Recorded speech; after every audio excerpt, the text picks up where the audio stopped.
So right now I'm actually logging into Skype because Zach Cataldo of the Now You Know guys just told me that he's ready to do an interview.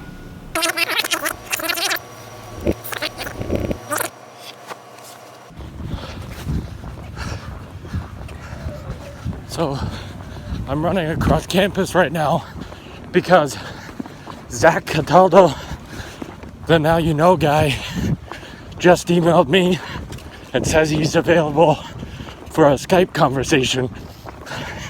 I got my camera, my tripod, but I don't have my space. I gotta get to a whiteboard.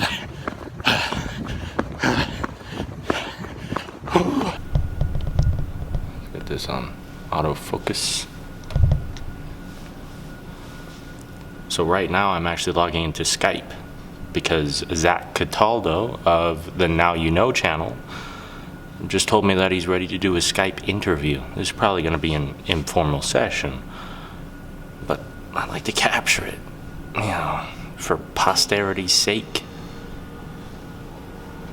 That's the fridge.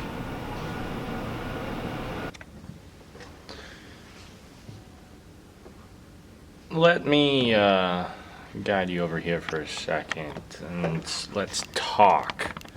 I don't know who particularly enjoys it when their YouTuber actually like comes in and says, hey, you need to pay attention to me right now in the middle of the fucking video, you know, that video you were trying to watch. But I gotta tell you something. I would like the time and the ability to edit this whole Skype interview, but I don't have enough space on this SD card. It's only 32 gigabytes, and this camera that I'm using, I'm only renting for 3 days. It's free, but if I run past those days, it won't be free anymore. They charge late fees here, and I think I'm just gonna let the whole video play out on YouTube because I need a space to actually keep in this Skype conversation so I can actually splice pieces into my later videos, and I don't have a cloud account. I don't have an external hard drive because I don't have the money for those things right now. And yeah.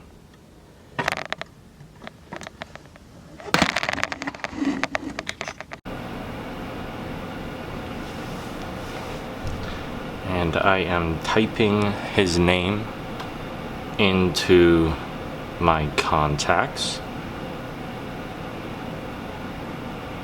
Paste. Add. And I think in a couple of seconds we're gonna be communicating via this digital device. I'm gonna send a message, say hi.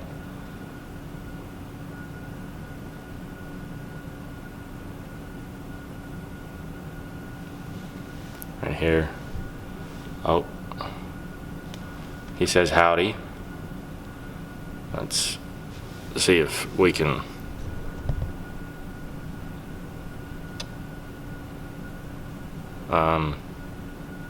yeah, you can't see that. He says howdy.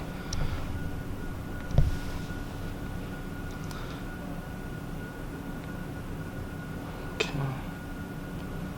I'm going to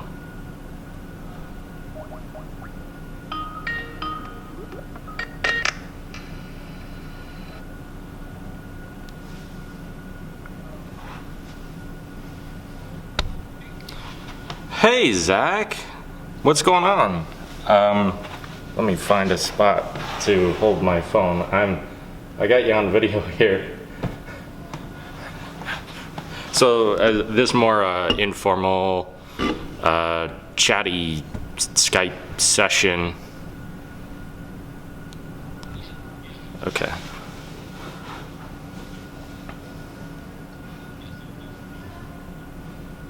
Okay. Yeah. So, what talking points did you want to hit first?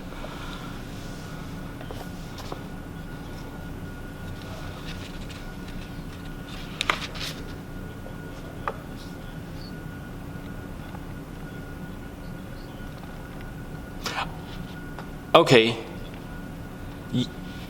Yeah. Well, I was just wondering, would I be able to get actually analytics or metrics? Because when I don't know if I can't quite remember the language that I used, but what I meant was that I didn't actually have metrics or analytics, and that means how many unique views, how many stumble upons, and how many people have actually gone over from my videos.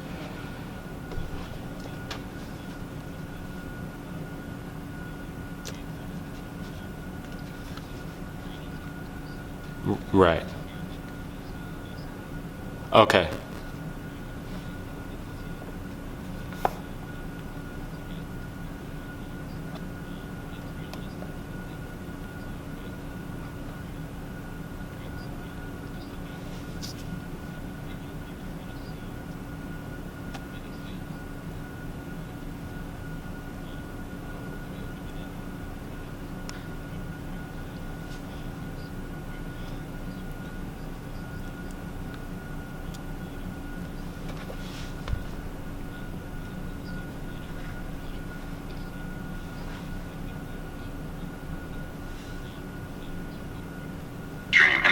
Idea, and you should do like you did. You should start your shop, but to start getting that revenue, you're really going to start to need to raise those view levels and to get the regular users watching you all the time and so forth. So one of the first things you'll need to do, I think, you noticed this on our show, and now you know, is to wear the shirt, right? Because that shows your audience that you're into the same fashion as you want them to get into. Okay. Yeah. Because basically your fans, your viewers are they want to associate with you, right? So they want to, wear your logos or wear shirts that they think you're wearing and that are cool. Right. And so always be doing a call to action in your videos. So if you're wearing a shirt and going hey, check out this new shirt we just designed. It's really awesome. It's available in my web store. Go check it out. We hope you buy it. It'll help support the channel. Something like that is a call to action. And so you can think about when you're watching a video, unless someone does a call to action to you, you're just going to take in what you see and not really think about doing anything with it. But as soon as that person on the screen says, hey, you watching, stop what you're doing. Go pick up the phone or go buy this thing. Then at least subconsciously your brain is maybe I'll do that. Right. Right. So that's the thing. And you got to do it over and over, because the first time you say it on one of your videos, I'm going to go whatever, I'm busy right now. But if you keep saying it, then at some point when you say it, I'll be that sounds like a good idea. And so generally it takes, most marketing books claim that it takes something like 14 to 17 times before someone actually realizes that you have a brand and that you should do something about it. And if you think about your own experience, that's probably true. You generally don't go buy the first new thing you see. You generally wait until you see a bunch of your friends have it, or it has to start popping up everywhere before you start to do something about it. So that's one of the problems with most new entrepreneurs, is that you don't have a lot of money when you first start, and so you're hoping that you'll start selling something right away. But most humans are conditioned to not do anything right away. Right. So it takes 14 to 17 times on screen to say the words, I'm selling a t-shirt, for people to actually buy a t-shirt. And that's only if they really want that t-shirt. You're obviously not going to buy something you don't want if I say it 14 times, but yeah, that's on average. The other thing you can do to help speed this process up is to get other influencers, so friends of yours that have YouTube channels or podcasts or whatever, to start wearing the stuff and to pitching it as well, because then your brand starts popping up all over the place. Right. And so that's another thing. It takes work, obviously, to network and to do that. And obviously, you probably have to buy a shirt for them and all that kind of stuff. But that is, another piece of the puzzle. And again, this is why not everyone is successful at it, because it takes a lot of work and a lot of planning to get it right. Right. So asking you, I was checking out your YouTube channel, and you were doing a great job there for a while, putting out content regularly. I know that you just started school again, so you've had to take a break. What kind of is your plan for growing the channel? My plan for growing the channel, okay, I have slightly shifted gears. I am not stopping work on the Starfighter X. I just have to get it over a mountain range to be able to work on it out here. And that'll be, that's not that difficult to get it out here. It's not that far, but there is snow in the mountains right now. I'm in the center of the state of Washington in a town called Ellensburg at Central Washington University. And my car is over on an island on the other side, on the west side of the state, in Puget Sound. Oh, okay, yep. And, but I have also become the acting president of the Electric Vehicle Club out here. And I'd actually like you to write this website down, this URL, if you can, to see what we're doing there. It's at the moment we haven't bought a club URL, but right now it's Google. It's sites.google.com, so it's a Google site, and then you go /view/CWU, which is Central Washington University. EVC for Electric Vehicle Club, and we are going to be the campus chapter of the Electric Auto Association. And I've got another interview lined up with Regine Fellows, the president of the Electric Auto Association, to talk more about how we can participate and involve ourselves more in that world. And I've also been communicating with several local chapter presidents of the EAA to build this club. It was a club in 2015 and 2016 because this university since 2011 has been racing in the Electrothon circuit, Electrothon America. But in 2015 and 2016, that's what the club was doing. It was a racing team. And right now, we are expanding the mission, the purpose of the Electric Vehicle Club to adopt that same mission and purpose of the Electric Auto Association, to be an advocacy group, owner educators, and so we're going to do a lot more events.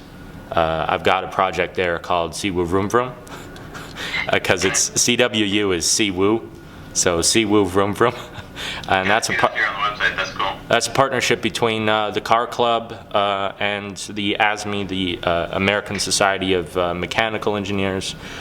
So we're going to be putting that together, and we want to get national involvement on that level. Also, we're going to be doing several other local projects here on campus. And if you click on that top projects page, where there's the drop down and then there's two projects underneath it, well, that top one, those projects are the ones that are action. The rest of those projects, in terms of racing is fun. Racing is great. Racing helps us learn and educate ourselves. We learn how to weld, we learn how to fabricate, we learn how to use CNC machines and laser cutters, but racing doesn't actually make any climate action. And that projects page there, or the proposed projects that we have, all of those projects are climate action. And so to push my personal channel forward, my private enterprise, I'm going to be working with the club, and so I'm going to be documenting the development of this club from the ground level where it is right now, because it went into nothingness in 2016. The seniors graduated. Those vehicles only remain because the professors allowed the engineering students to work on them as their senior projects.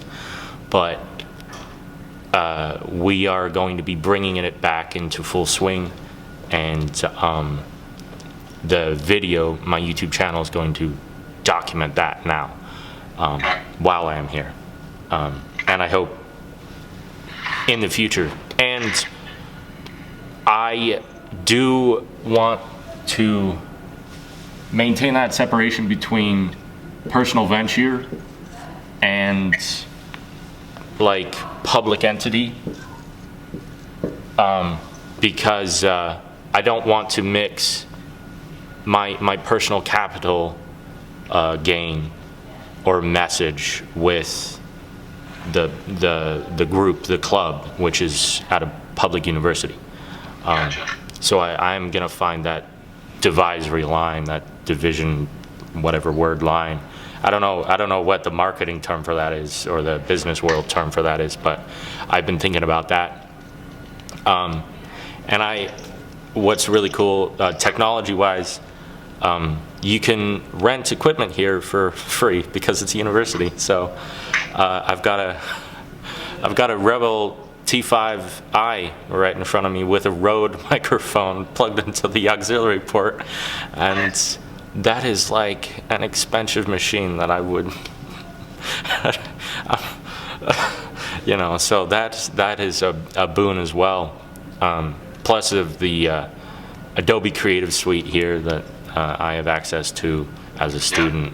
All of the technological leaps and advances that I'm able to get as a student, as long as I keep my grades up and as long as I figure out how to stay in school, I'm... So what are you going to school for? What's your degree going to be? Political science. Okay. Yeah, I'm a political science major. Now, do they offer,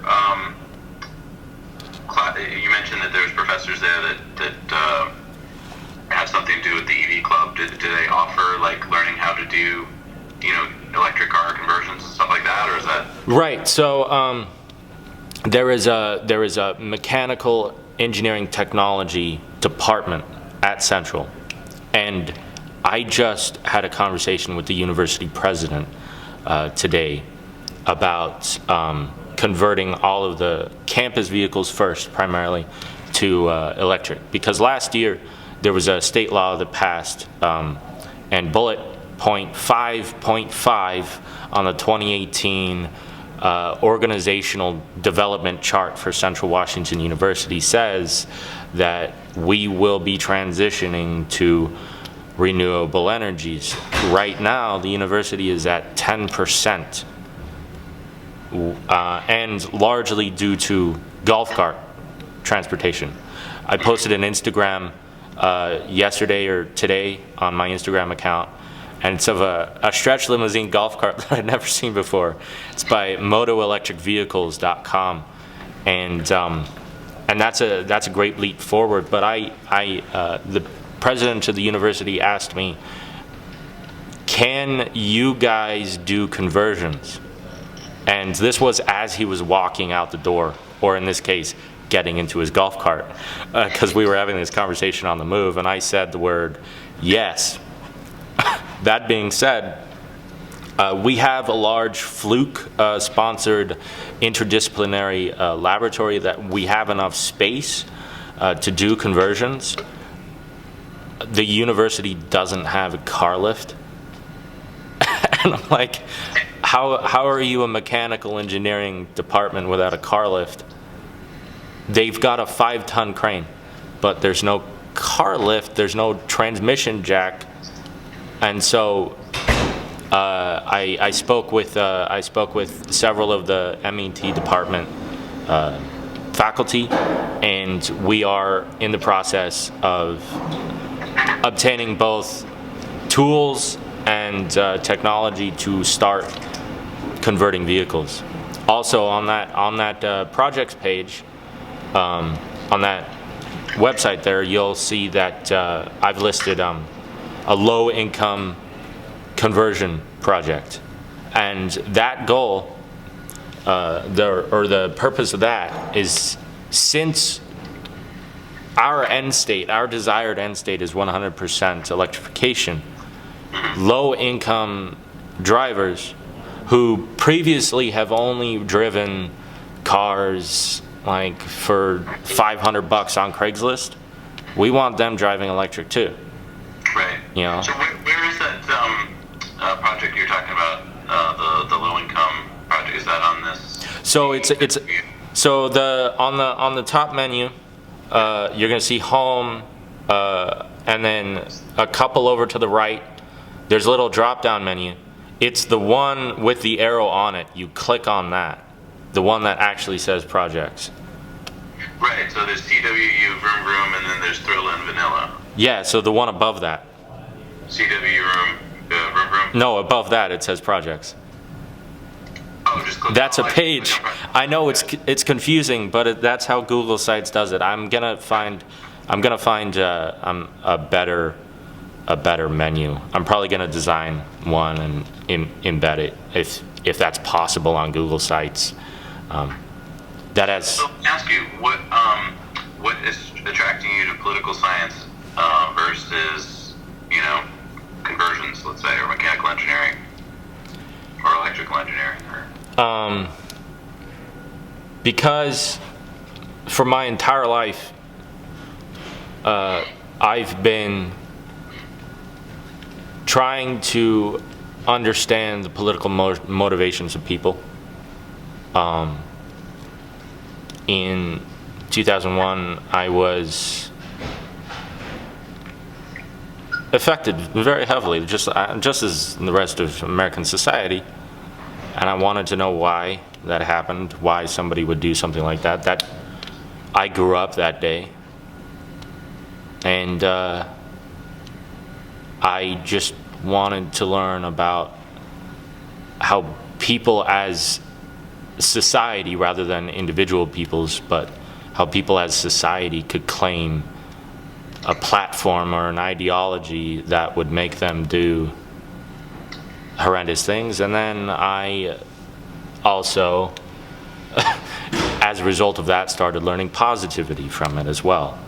And like Obama says, apathy leads down very bad roads, and totalitarian regimes thrive on apathy. They want to create isolationism first, and then loneliness second. So apathy is the enemy of progress.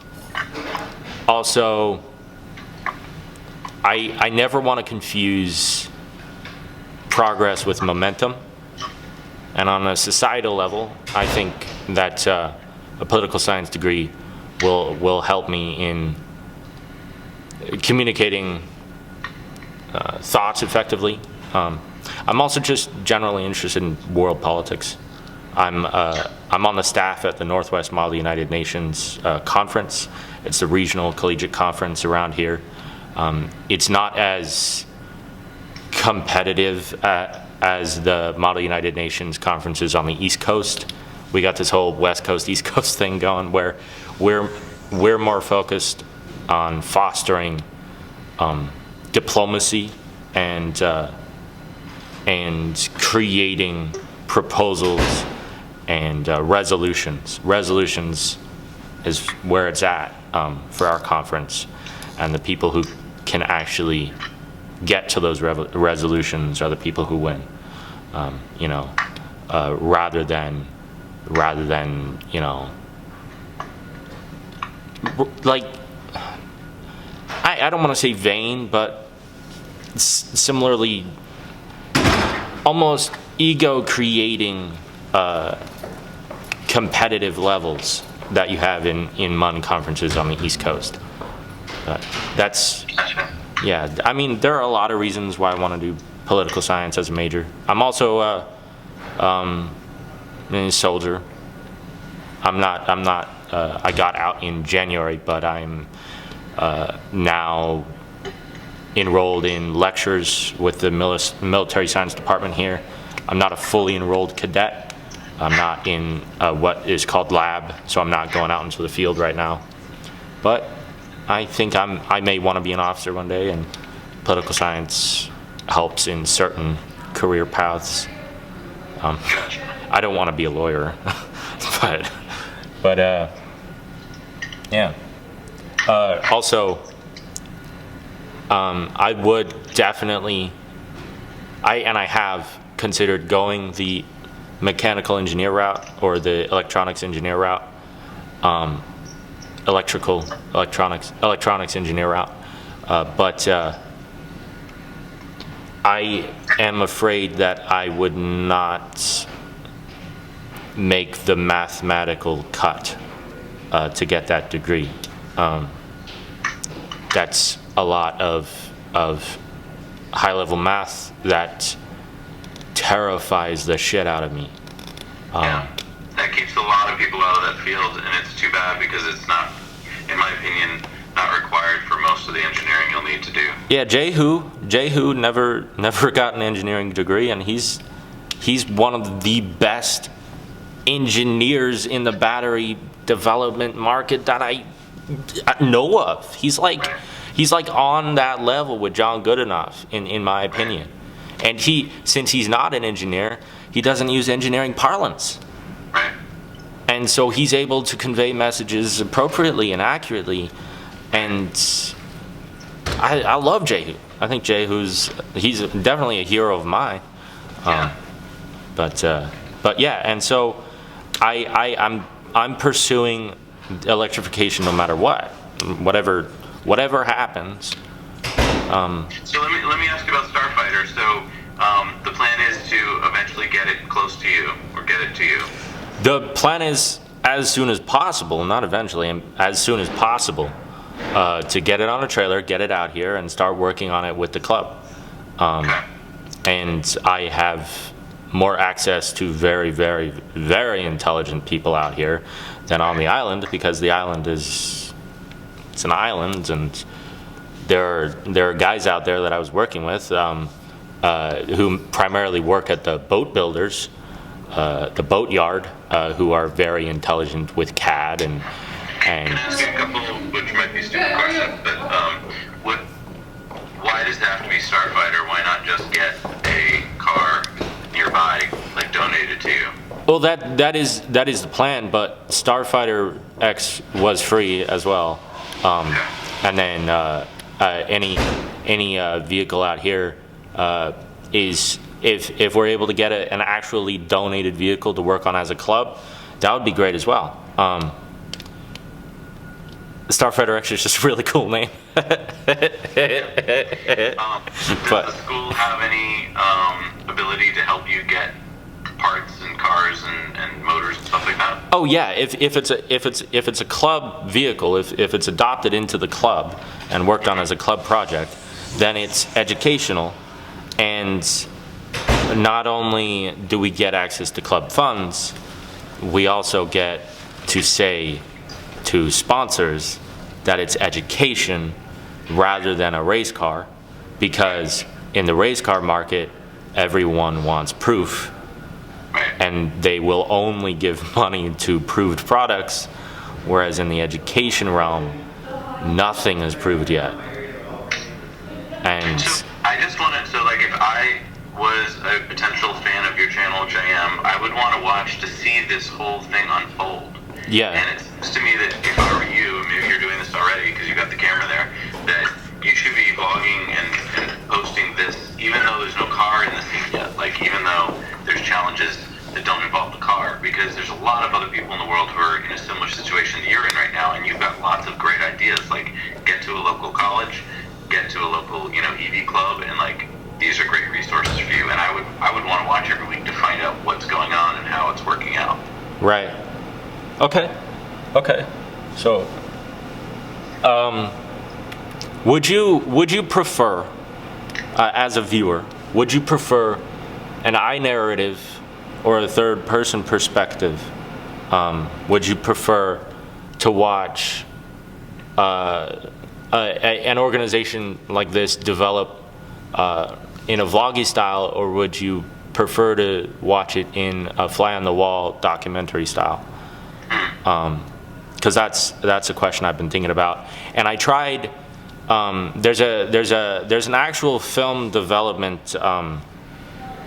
I don't know. I don't want to say company, but they're all students. It's called Wildcat Films out here, and outside organizations and internal academic departments and clubs can pay money to have them make videos. I wanted more to work as a partnership with them on Dope EV, but I don't think they've ever done that before because they have clients that don't really know video. And I mean, even though it might seem like my channel's like, even though I'm small fry, I do know a lot of techniques and whatnot. I just, it's that whole balance between time and quickness. And right now, my lack of uploads has been because I'm spending more on quality rather than on content upload. That's always a tough one. I totally understand. I mean, when we first got started, I knew right away that I would not be able to edit my own videos. Like, I was like, I just don't have the time or the whatever. So, like, that was a decision from early on. Everyone's got to make their own decision about, like, you know, what you're good at, how much time you have, all that kind of stuff. I would say one of the big mistakes I think a lot of early channels make is that they're trying to be such a high level. I mean, it's great. It's always great to strive for high level, right? But if you are striving for too high level too early, you tend to get burnt out and you don't put out as much stuff. People understand when you're a new channel that your quality isn't going to be as high until you get, you know, further along. So I would sacrifice quality for putting out content. Sacrifice quality for putting out content. Okay. So it's kind of like, okay, you know, yeah. If every week I'm not getting to see what you're doing because you're trying to make each video so perfect, right? I lose interest, right? I just go find something else. Whereas if every week you're there, to me, we made a commitment early on, like with Tesla Time News, just put it out every week. Okay. Okay. And that way your viewers get to know, like, oh man, this guy's serious. He's putting out content every week. Okay. And like, what's he up to this week? You know, work, but it's free. So you basically hunt around Facebook for, you know, EV clubs all around the world, all around the country, and then post to their pages your links every week. You know, hey, here I am. I've got this cool episode about such and such. Check it out. Now, in the beginning, you're only going to pick up a few views from each link, but eventually you'll start to find different Facebooks that are way more active and way more receptive to you. And it's a cheap, basically free way to try and get, you know, viewers. Okay. Okay. Yeah. I mean, that point there. I have been doing that. Like not that specific thing on Facebook, but I have been going around to first on that scale. I've been going around to different clubs around this college. So the different clubs that are within our spectrum of discipline. And then secondly, I've been emailing the different chapter heads specifically around this region and as well as more successful chapter heads of the EAA. But I've also reached out to the MIT electric vehicle team and Caltech, both of whom fell off at the exact same time that our club fell off. And I keep saying to myself, I think to myself in my head, what sort of political event might have happened in November of 2016 that would make people feel apathetic?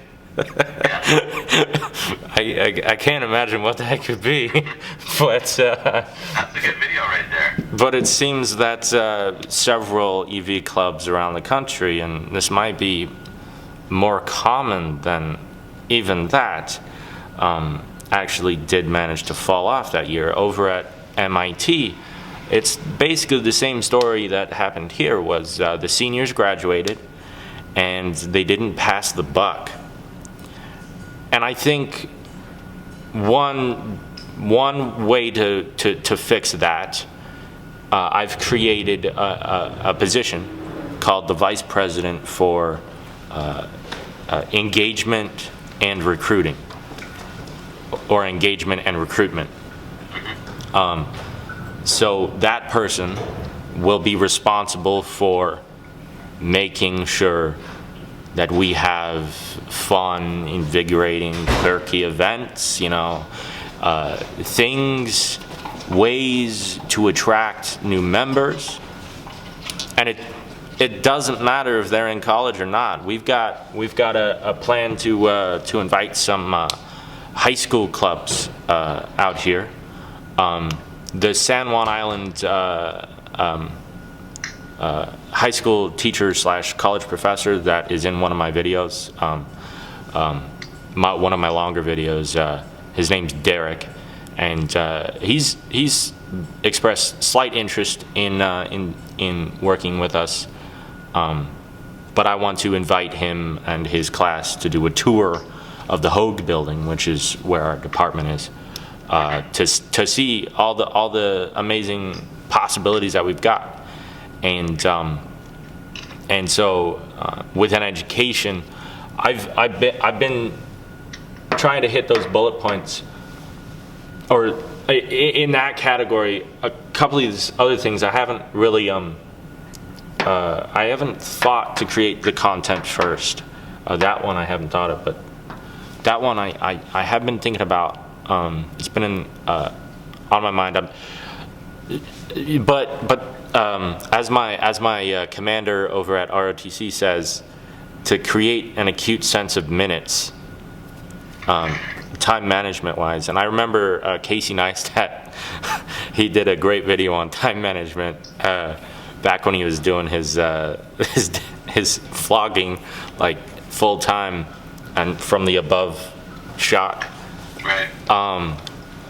And I'm like, I can't do that. It would kill me. But I actually experienced a little bit of that stress yesterday. I worked without looking at the time, and it was developing that website primarily. I didn't realize that the sun had already rose and that it was already the sun hadn't risen yet, but I didn't realize that it was already 6 o'clock until my alarm went off. I was like, fuck, I have to go to PT with the Army. Day is starting again. And so I didn't actually get to bed till like midnight last night. So it was a full 48-hour day, and I don't want to do that again. So, yeah. Well, I mean, from an outsider's perspective, what you just mentioned as your goals, it seems like the quickest way to get there is a YouTube channel. Oh, shit. God, I hope it's worse.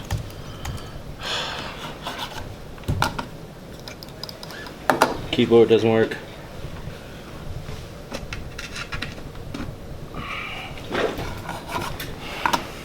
Keyboard is broken. Oh, no it isn't. Just frozen.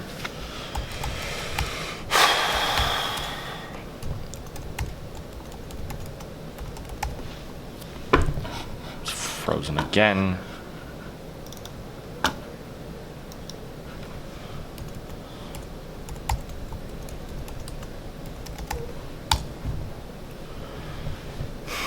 Logging in. So what just happened was I was on a Skype conversation with the Now You Know guys, Zach, one of the most famous YouTubers in the electric vehicle space. And I had a perfect setup and everything, and my phone died during the interview. And he doesn't know that yet. These are not computers for campus access. I have to go to another building to get access.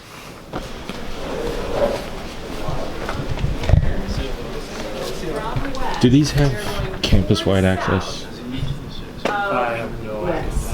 I was on a Skype call with somebody and my phone died. You just have campus wide access. You got this. Yeah, it's actually a lot less scary. Like regular student account. Like this for all the future exams. Yeah, so relative to this one, toward this, so relative to east. So There's no Skype. And then I'm going to go towards the north. So from here, I'm going this direction. And then, of course, inevitably, the next thing that happens is that my camera dies while I'm explaining here that there's no Skype on this computer. And then I get kicked out of this classroom, all right, because this is for geology students only. And then I have to come here into this domain of loveliness. This was last Tuesday. I still have not heard back from Zach. I hope he doesn't hate me.